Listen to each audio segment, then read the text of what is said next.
भक्तों, ओम नमः शिवाय, श्री शिवाय नमस्तुभ्यम, जय श्री महाकाल। जी हाँ भक्तों, क्या आपके भी घर में कोई ऐसा व्यक्ति है जिसका विवाह नहीं हो पा रहा? आप लोग बहुत ज़्यादा परेशान हैं उसके विवाह के लिए कि आखिरकार उसका जो विवाह है वो हो क्यों नहीं पा रहा। आपने हर वो कोशिश कर ली उसके विवाह कराने के लिए, लेकिन अंत में कोई न कोई अड़चन, कोई न कोई समस्या आ जा रही है जिसके कारण उस व्यक्ति का जो विवाह है ना, वो होते होते रह जा रहा। तो ऐसे में कौन सा उपाय करें ताकि जो उसका विवाह है वो हो जाए, अच्छे से संपन्न हो जाए। आज की इस वीडियो के माध्यम से हम आपको बताने वाले हैं कि आपको करना क्या है। पूरा का पूरा उपाय बताने वाला हूँ, अच्छे से सुनिएगा, अच्छे से करिएगा। अगर आपने आज का ये उपाय ध्यान से सुन के अच्छे से कर लिया तो अवश्य रूप से आपकी जो कोई भी इच्छा है, जो कोई मनोकामना है, अवश्य रूप से पूरी होगी ही होगी। और आपके घर का जो कोई भी व्यक्ति है जिसका विवाह नहीं हो पा रहा, उसका विवाह भी अवश्य रूप से होगा ही होगा। क्या करना है, कैसे करना है, पूरा बताऊंगा। पूज्य गुरुदेव की ही कथा सुन के और बहुत अच्छे से समझ के आपके लिए लेके आया हूँ ना। पूरा का पूरा उपाय आपको ध्यान से सुनना है, अच्छे से करना है कि आपको एक्चुअल में करना क्या है। देखिए, पूज्य गुरुदेव की जो कथा होती है, जैसे कि आपको पता होगा कि पूज्य गुरुदेव की कथा में बहुत सारे लोग आते हैं, लाखों की भीड़ आती है, ठीक ना। क्या होती है? लाखों की भीड़ आती है गुरुदेव की कथा में। तो अभी गुरुदेव की कथा चल रही थी, आज से 4-5 महीना पहले की बात है। गुरुदेव की कथा चल रही थी और गुरुदेव की कथा में लाखों की भीड़ आई। जब गुरुदेव की कथा में लाखों की भीड़ आई तो वहाँ क्या हुआ, बहुत सारे लोग जो होते हैं वो क्या करते हैं, पत्र लिखते हैं। ये आपको पता होगा कि गुरुदेव की कथा में जो लोग आते हैं वो क्या करते हैं, गुरुदेव को पत्र लिखते हैं और पत्र के द्वारा अपनी मनोकामना गुरुदेव तक पहुँचाते हैं। आप सबने देखा होगा, सुना होगा। तो गुरुदेव की कथा में बहुत सारे लोग आए और गुरुदेव को पत्र लिखा उन्हीं लोगों ने। जब गुरुदेव को उन्होंने पत्र लिखा और गुरुदेव के पास पत्र पहुंचा, गुरुदेव ने पत्र पढ़ा जब, तो वहाँ उन्होंने देखा कि ज़्यादातर लोगों की क्या है, एक ही मनोकामना है। क्या मनोकामना है? कि गुरुदेव, हमारे घर का एक व्यक्ति है, उसका विवाह नहीं हो पा रहा। हम लोग बहुत ज़्यादा परेशान हैं कि उसका विवाह हो जाए, लेकिन किसी न किसी कारण बस उसका जो विवाह है ना, उसमें अड़चने आ रही हैं, उसका विवाह नहीं हो पा रहा। कृपया करके कोई उपाय बता दें ताकि उसका जो विवाह जो रुक रहा है उसका विवाह हो जाए। जब गुरुदेव ने ये देखा तब गुरुदेव ने 2 से 3 उपाय बताए और कहा केवल और केवल ये उपाय कर लेना। तुम्हारे घर का जो भी व्यक्ति है, जो भी सदस्य है जिसका विवाह में अड़चनें आ रही है ना, अवश्य रूप से उसकी अड़चन दूर होगी और उसका विवाह अवश्य रूप से होगा ही होगा।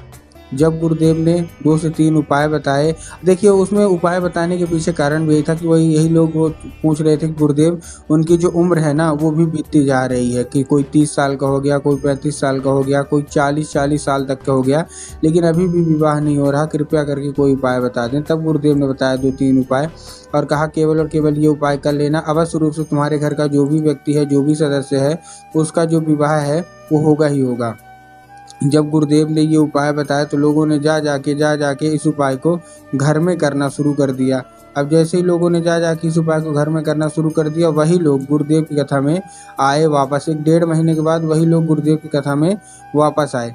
अब जब वही लोग गुरुदेव की कथा में वापस आए तो उन्होंने एक बार फिर से गुरुदेव को पत्र लिखा, लेकिन इस बार आप जान के हैरान हो जाओगे कि ये वाला जो पत्र था ना, ये गुरुदेव को धन्यवाद के रूप में पत्र था कि गुरुदेव, धन्य हो आपका, आपके द्वारा बताया गया उपाय हमने कर लिया है। हमारे घर का जो व्यक्ति था ना, जिसके विवाह में अड़चने आ रही थी, अब उसका जो विवाह है वो पक्का हो गया है। आपका कोटि कोटि धन्यवाद।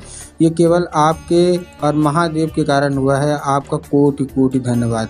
तो देखिए, जो लोग भी मेरी आवाज़ सुन रहे हैं ना, अगर आपको भी जानना है कि आखिर ऐसा कौन सा उपाय है जिसको करने मात्र से जो विवाह रुका हुआ होता है वो विवाह पक्का हो जाता है, तो चलिए मैं बताता हूँ आपको आज की इस वीडियो के माध्यम से कि आपको करना क्या है। पूरा का पूरा उपाय ध्यान से सुनिएगा, अच्छे से करिएगा।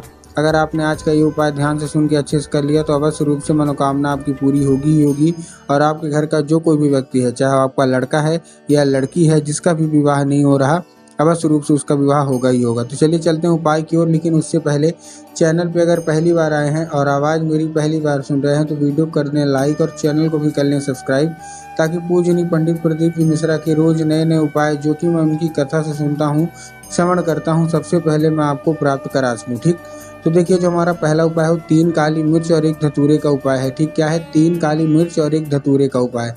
अब देखिए, काली मिर्च और काली तिल में ना बहुत सारे लोगों के मन में कन्फ्यूज़न आता है कि हमको काली मिर्च लेना है कि काली तिल लेना है। कृपया करके थोड़ा हमको साफ साफ बताएं। तब गुरुदेव ने उनको साफ साफ बताया कि आपको क्या लेना है, आपको काली मिर्च ही लेना है। ठीक, ले लिया काली मिर्च। काली मिर्च के साथ साथ आपको और क्या चाहिए? 1 धतूरा। 3 काली मिर्च और 1 धतूरा, ठीक, ले लिया। इसके बाद आपको पहुंच जाना है शिव मंदिर। जिनका विवाह नहीं हुआ उन्हीं को ही उपाय करना है, ठीक। पहुंच गए शिव मंदिर। शिव मंदिर पहुंचने के बाद आपको करना क्या है, जैसे आप शिव मंदिर पहुंच गए, शिव मंदिर पहुंचने के बाद आपको दक्षिण दिशा में खड़े होना है और उत्तर की ओर अपना चेहरा कर लेना है।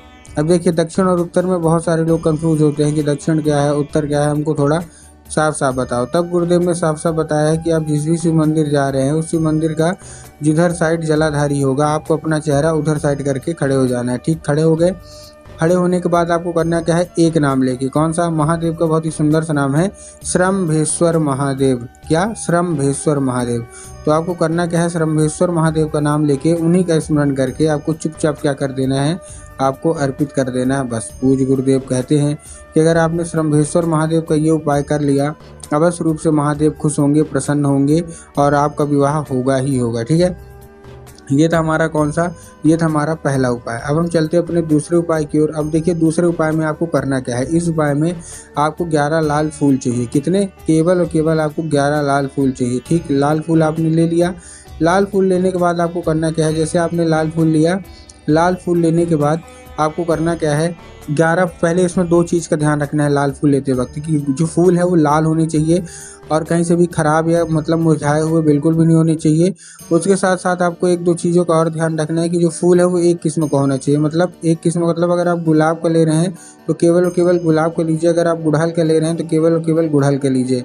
ऐसा नहीं करना है कि 2 फूल गुलाब के लिए लिए, 3 फूल गुड़हल के लिए, ऐसा आपको बिल्कुल भी नहीं करना, ठीक। इन सब चीज़ों से आपको बचना है, ठीक। ले लिए। लेने के बाद आपको करना क्या है, जैसे आपने ले लिया ना, लेने के बाद आपको एक काम और करना है। क्या काम करना है, जैसे आपने ले लिया, लेने के बाद पहुंच जाना है सीधा सीधा शिव मंदिर।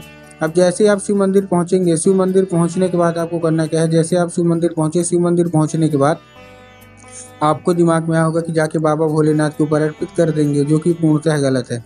आपको बाबा भोलेनाथ के ऊपर अर्पित नहीं करना। आपको कहाँ अर्पित करना है, आपको माता अशोक सुंदरी के ऊपर अर्पित करना है। अब देखिए, जिसको पता है कि माता अशोक सुंदरी की जगह कहाँ होती है उनका तो ठीक, लेकिन बहुत सारे ऐसे लोग हैं जिनको यही नहीं पता कि माता अशोक सुंदरी की जगह कहाँ होती है। तब गुरुदेव ने साफ साफ बताया है कि जो जलाधारी होती है, जलाधारी के दाएं मतलब राइट साइड में माता अशोक सुंदरी की जगह होती है। तो बस आपको देखिए करना है। बहुत सारे लोग जाते हैं बाबा भोलेनाथ के ऊपर अर्पित करके चले आते हैं, जो कि पूर्णतः गलत है। आपको बाबा भोलेनाथ के ऊपर बिल्कुल भी अर्पित नहीं करना, आपको माता अशोक सुंदरी के ऊपर ही अर्पित करना है, ठीक। कर दिया। करने के बाद अपनी मनोकामना मांगिए। मनोकामना के बाद उसको औषधि के रूप में मांगिए कि माता कृपया करके हमको इसको औषधि के रूप में प्रदान करिए।